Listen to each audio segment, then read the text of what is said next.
Hey, what's up, YouTube? This is Chris, and of course, this is my channel, Bar911970. Thank you, as always, for checking out my video. All right, guys, one of my subscribers asked a very good question. His name is Reinhard Heydrich, so shout out to you really quick. Thanks for asking this question. He was asking about the fact that if I thought that the United States of America Corporation would ever go to negative interest rates. It's a very interesting question. The first thing I could say right off the bat is, considering what's been going on in the past couple of years especially, nothing is impossible at this point. So could they go to negative interest rates? It sure is possible. But my opinion of it is I don't think they could actually get away with it. I mean, they may try and impose it, but I think the average American that is, getting their money squeezed to the point where they can't really afford luxuries anymore. Like these days, a night out is going to the movies. It used to be going on vacations or going out to dinner or a Broadway play. Now it's just either renting a video or on Netflix or something, or actually going out to the movies as a night out. So our ability to spend money is decreasing.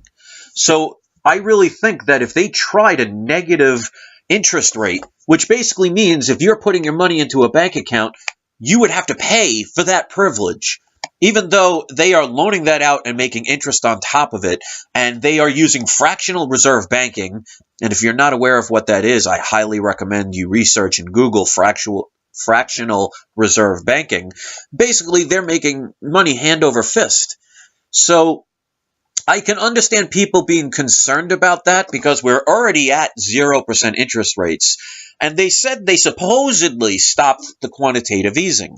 If you're not sure what quantitative easing is, it's basically a fancy name for money printing.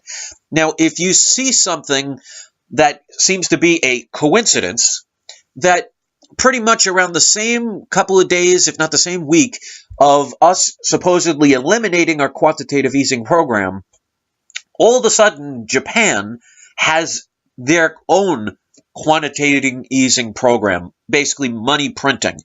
And does that potentially mean that we are basically taking our inflation and having other countries print more money to devalue their currency? So again, it gives the illusion of a stronger dollar. I mean, if you have the dollar here and you have other currencies over here and they devalue, well, if it got to this point, this is higher, isn't it? But did it move? So it's the illusion of stability. So in my humble opinion, and of course, I don't have any inside information. I'm just going based on a person asking a question. I don't believe that even if they did try zero negative interest rate, that people would stand there and allow it. Now, considering the vote that just happened over in Switzerland, and if you don't know the results, check my video I made earlier this day, it doesn't surprise me that the average person out there just either likes to have no clue and loves to be walking around in ignorance, because, they say ignorance is bliss. I don't understand that. Or they just don't care. But it wouldn't shock me if they did 0% interest rates and then went from 0% interest rates to negative, and people would complain. They might even protest, but in the end, they would probably just say, okay, I guess I have to make my payments. Most people just don't get that they have a voice, and it's, especially in this country, everything is supposed to be based on the consent of the governed. And if you do not do anything about something, it's the same as agreeing. So the people don't realize how much power they have to make change. It's just, like they say, an individual doesn't have the power, but the masses do. And if we can all unite and be able to see that, one twig is easily broken. Take about 100 twigs, and it's almost virtually impossible, or at least extremely difficult to break. So in other words, with the masses comes stability and power. But that's why they use all these divide and conquers. So for me, I don't think in this country they could get away with it. In my opinion, I don't think they'll get there. But that would be the next logical step in their trying to get away with the system. I just think that, yes, they can manipulate the gold and silver prices, and they're doing a good job of it now. So it gets people worried, gets people scared, keeps people away. But I really think that it's something that cannot last forever. I mean, just like any bubble. I mean, just take a balloon and start blowing into it. Now, you know, if you continuously blow air into that balloon, you know eventually that balloon is going to pop. But you're not going to know the exact moment that that balloon is going to pop because it depends on how much give it has while it's expanding. But you know eventually that's what's going to happen. So that's why I really don't worry about what's going on right now. As far as people like me and others are concerned who purchase physical metals for protection and for insurance for the future, lower prices means we're getting it at a cheaper price, and we're able to stack more at a discounted price. And we believe that one day in the future, whether it be a year from now or 5 years from now, that the game can only last for so long. They can only rig things and take so much. I mean, what are they going to do? Even if they had negative interest rates, how low could they go? What are they going to do?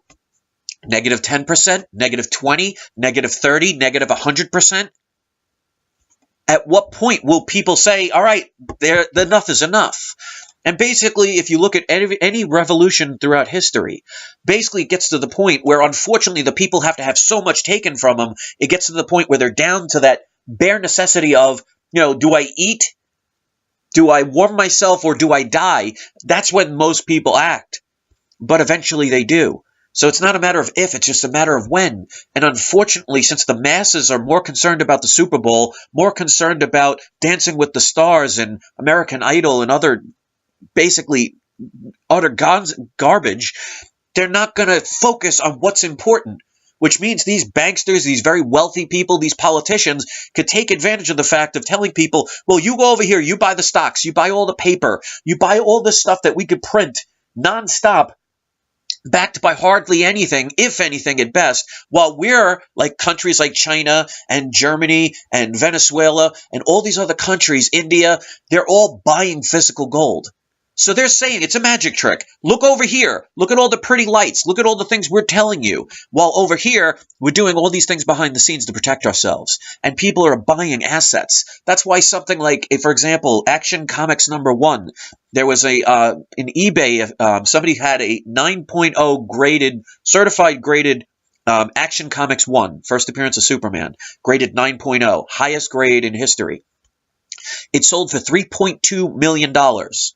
Why? Because people in the know that this game is rigged and it can't last forever. So they're putting their paper assets into physical things.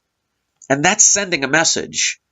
And the governments and the media, the banks, they're all giving this do as I say, not as I do attitude. And the average person falls for it. And they use fear, they use reward, because in stocks you will make money. I am not going to sit here and say you can't make money. But what they don't want to tell you is if there is a problem with the currency, and if you go throughout history, it is a possibility. It's not impossible. You can have $50 billion. And if there is some kind of economic problem where the dollar falls to the floor, what good is it? All I have to say is look throughout history. So I would love to hear what you think about this. Do you think in this country, in the United States of America Corporation, and if you're not sure what I mean by that, check out my videos, The Truth About the United States Law and You, and you'll understand what I mean about United States of America Corporation. But I want to hear in your comments, do you think that negative interest rates would come here to this country? And if so, what do you think, what kind of effect do you think it will have on the people? Do you think they'd allow it, or do you think there'd be another civil war or revolution? I mean, these things are not impossible. Some people want to just say these things are crazy, but all you have to do is look throughout history. There are repetitions. That's why everything goes in cycles. It's just different time periods, same reaction. So I just think it's not a matter of if, it's a matter of when. So thanks for watching, guys. Leave your comments here. If you're not a Bar None, if you're not part of the Bar None Nation, hit subscribe. As you can see, I don't edit my videos. I like to keep them real, so this way you could see. I'm not trying to show the perfect me or the best of everything I can provide, just showing me as a normal person who cares enough to want to speak my mind and try and speak as much truth as I can, even if it means giving my own opinion. So thank you to Reinhard Heydrich for your question. Please comment, hit like and subscribe. Favorite if you can, share it on your social networks because this helps get this out. And like I say in my headline, the reason for my channel is to help unite the people one person at a time. So I'm not going to give up, and I hope you won't either. So thanks for watching, guys. Enjoy the rest of your night, and don't forget to have your trolls spayed or neutered.